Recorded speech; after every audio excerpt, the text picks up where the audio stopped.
Continuando então com a nossa função de movimentação baseada em física, nós vamos implementar então agora a função move e a função turn, que vão ser chamadas em todos os frames durante o fixed update, né? Bom, dentro dessa função move, então vamos lá, vamos implementá-la, né?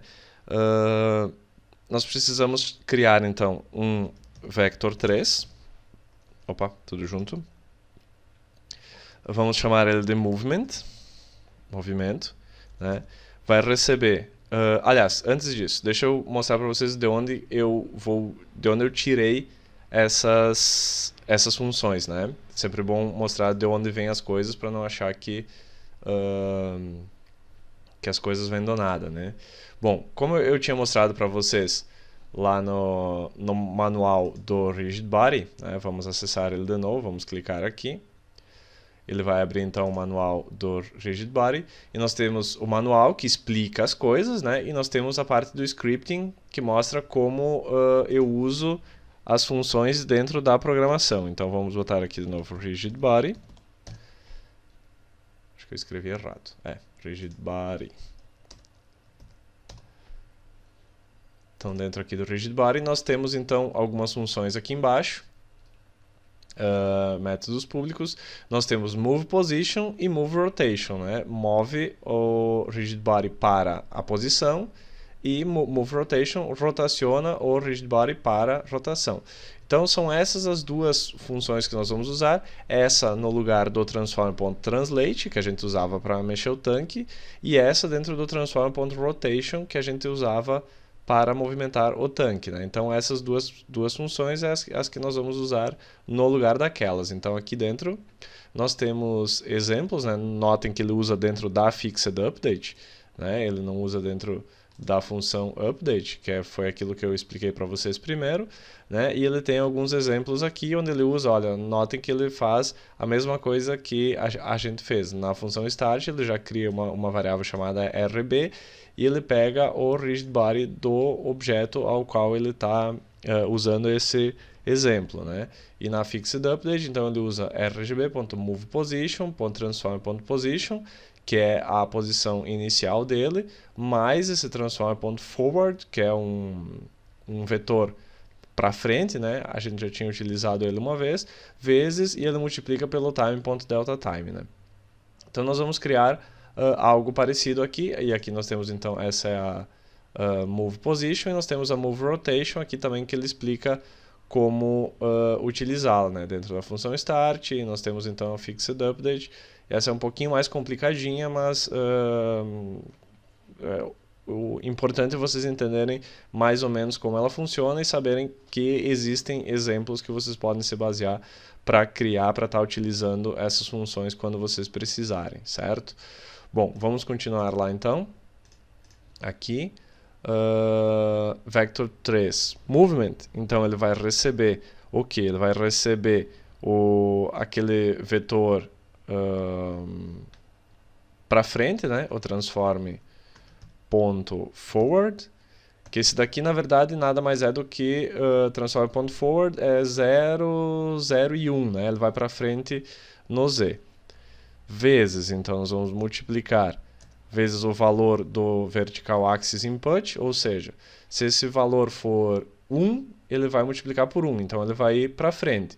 Se esse valor for menos 1, que nós esteja pressionando para trás, ele vai multiplicar esse vetor por menos 1 e ele vai ir para trás, né? Então, vezes o speed, que será então a velocidade do tanque, e vezes o time.deltaTime para sincronizar com o tempo, né? Que isso eu já expliquei para vocês no outro vídeo, certo?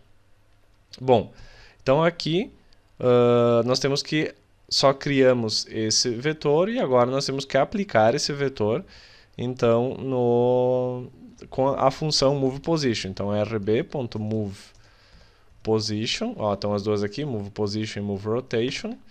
MovePosition, e aí nós vamos botar então a rb.position, que é a posição atual dele, e nós vamos somar com esse vetor movement, né, que nós criamos aqui em cima, certo? Então aqui essa linha aqui. Então, cria-se, então, criamos um vetor na direção em que o tanque está virado, no caso, está na frente do tanque, né?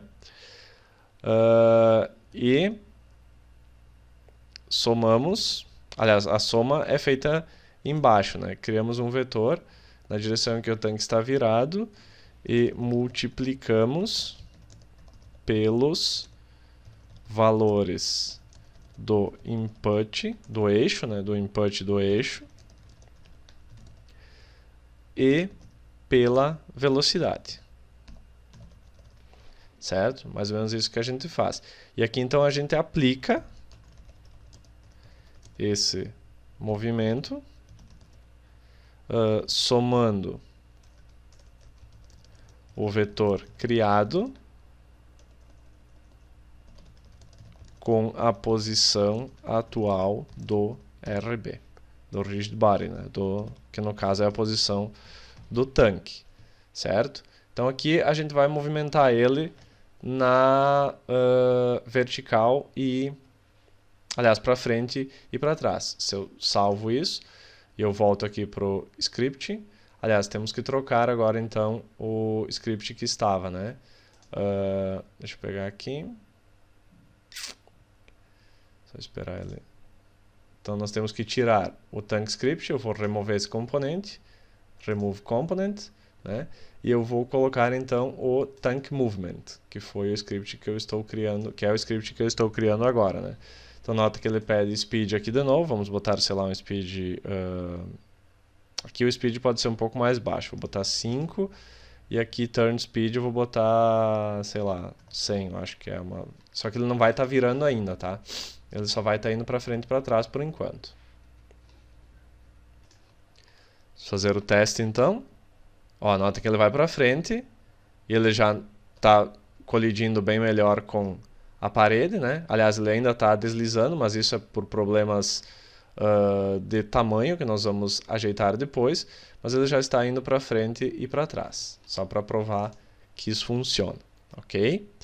Bom, vamos então ao turn, né? A função para girar o tanque, né? Aqui a função para girar o tanque é...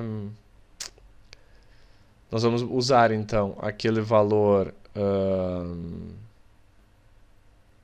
Nós vamos criar uma variável aqui dentro, precisamos criar uma variável float chamada turn, né? Aliás, que a gente não usou ainda, turn, certo? Recebe então aquele valor do horizontal axis input, né? Vamos multiplicar isso pelo turn speed e vezes então time.deltaTime.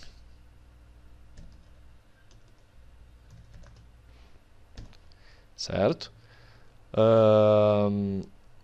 Ok, isso determina então o valor em graus que eu vou querer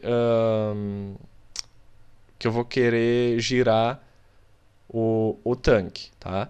E aí aqui eu tenho que criar uma variável do tipo quaternion, né? O quaternion é um tipo de variável que grava uma rotação dentro dela, né? Então turn rotation, e aí ele vai receber quaternion. Essas variáveis quaternion são bem difíceis de vocês conseguirem entender. Ponto Euler, e aí a gente vai girar 0. Pode botar um F aí para dizer que é um float, né? Isso tem que ter. Aqui turn. E aqui 0F também. Nós vamos girar só no Y, né? Então aqui a gente transforma essa leitura do eixo horizontal. Lembrando que se for direita é mais, então, né? Se for esquerda é menos.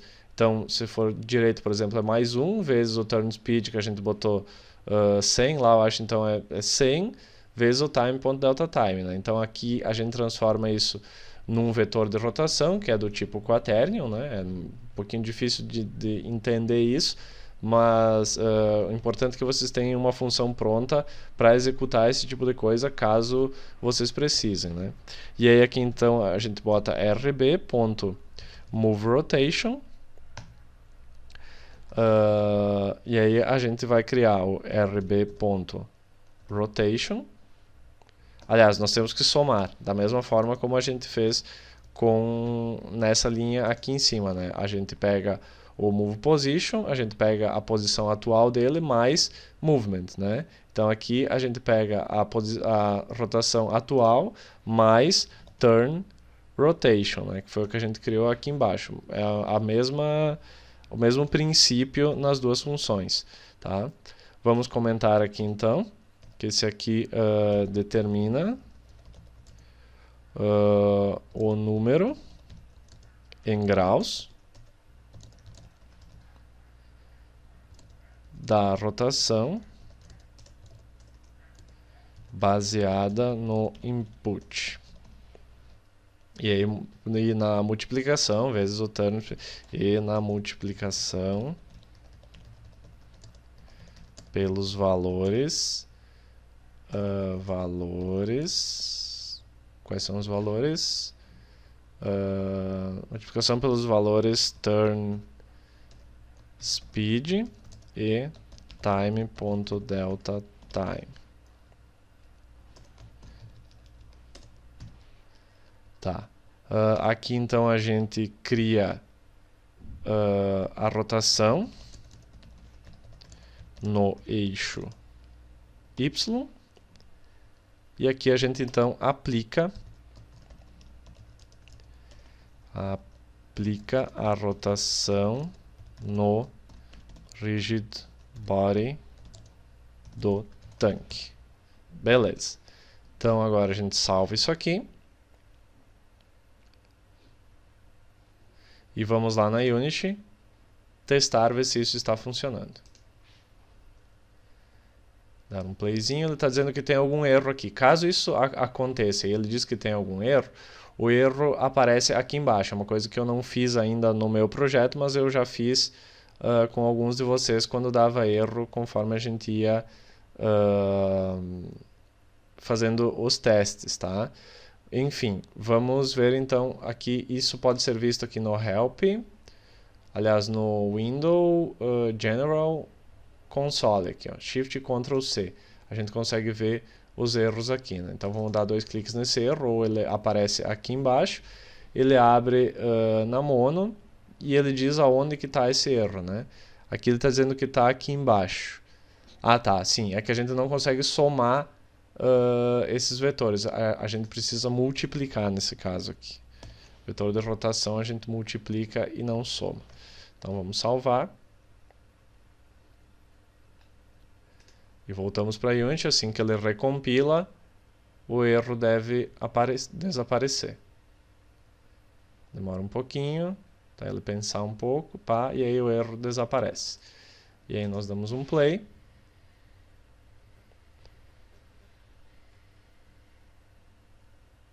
E vamos ver então como esse tanque está se comportando. Olha, notem que ele já responde melhor, né? Só ele ainda tá, olha só, eu larguei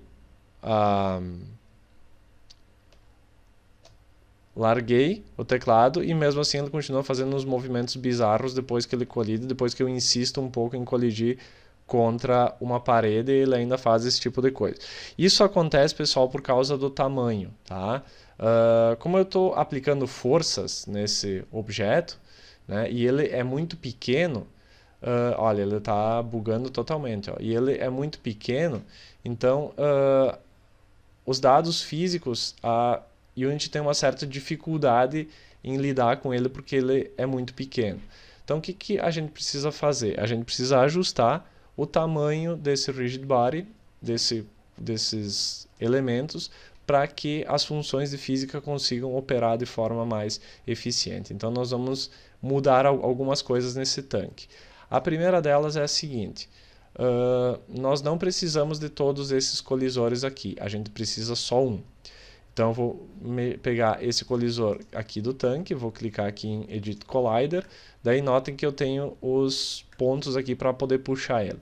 Então eu vou puxar um pouco ele para cima, vou aumentar um pouco ele para cima para ele ser um pouco maior e vou puxar um pouco ele para frente para ele cobrir também um pouco do cano do tanque. Então aumentei um pouco esse colisor. No turret aqui eu não preciso desse box collider, então vou remover este componente. No cannon, que é esse cilindro que a gente colocou aqui, eu também não preciso desse colisor em forma de cápsula, então eu vou remover este componente. Então o nosso tanque vai ficar só com um rigid body, que é, aliás, com um colisor que a gente aumentou o tamanho dele, certo? E agora nós vamos pegar então esse tanque e nós vamos aumentar a escala dele, tá? Vamos aumentar a escala desse tanque, pode ser triplicar esses valores. Então de 0,7 vai ficar 2,1, de 0,3 vai ficar 0,9 e de 1 vai ficar 3, certo? Então o tanque agora ficou de um tamanho maior, e se nós fizermos um teste com esse tamanho maior, a gente já verifica que essas colisões já vão estar muito melhores, ó. Ele já não, mesmo que eu insista em querer cruzar e eu solte o teclado, ele já não fica mais se mexendo sozinho. Ó.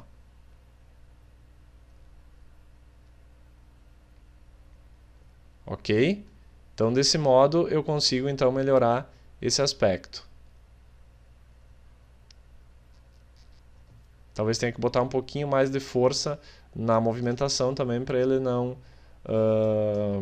vamos botar 6 aqui, ou 8, para que ele não dê esses pulinhos ali enquanto a gente está movimentando ele.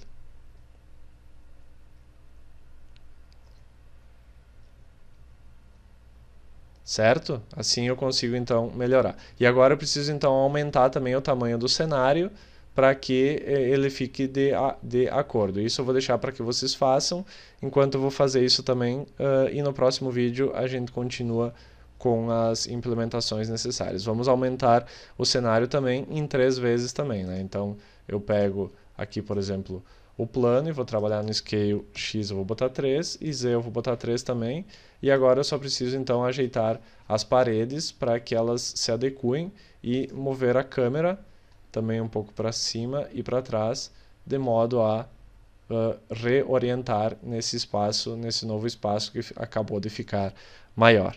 Certo? No próximo vídeo continuamos.